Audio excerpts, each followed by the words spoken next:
ప్రజలరా ఒకసారి ఆలోచన చేయండి. మన ఆంధ్రప్రదేశ్ బ్రాండ్ ఇమేజ్ ని దెబ్బతీసే కుట్ర జరుగుతోంది. నిన్నంతా కూడా ఇంగ్లీష్ న్యూస్ ఛానల్లో చూసినట్లయితే ఋషికొండ గురించి, దాంట్లో జగన్మోహన్ రెడ్డి అంతకుముందు గవర్నమెంట్ లో ఆయన కట్టించినటువంటి ఒక ప్రభుత్వ భవనాన్ని 700 కోట్లు కట్టి ప్యాలెస్ అంటున్నారు, ఒకడు 500 కోట్లు అంటాడు, దాన్ని మ్యూజియం చేద్దాం అనుకున్నారు. ఒకసారి వాళ్ళ మాటలు మీరే చూడండి. For this palace to be built for Jagan Mohan Reddy to serve as a guest house, a residence come office, whatever you want to call it, this was a massive property.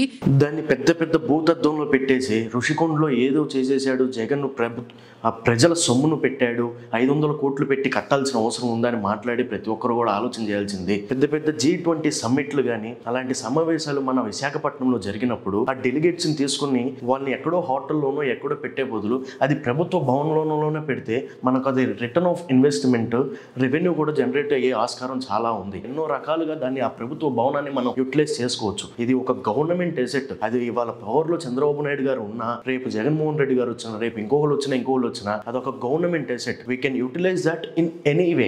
ఒక G20 సమ్మిట్లు కానివ్వండి, ఒక రాష్ట్ర ఉన్నతాధికారుల సమ్మిట్లు కానీ, లేకపోతే దేశ ప్రధానులు, లేదంటే వేరే ఇతర దేశ డెలిగేట్స్ వచ్చినప్పుడు అదొక white house of Visakhapatnam, white house of Andhra Pradesh లాగా దాన్ని ఇంత పెద్ద భూతద్దంలో పెట్టి చూపించి కుట్ర దాగే ఉంది. ఒక్కసారి మీరందరూ ఆలోచన చేయాల్సిందిగా కోరుతా ఉన్నా.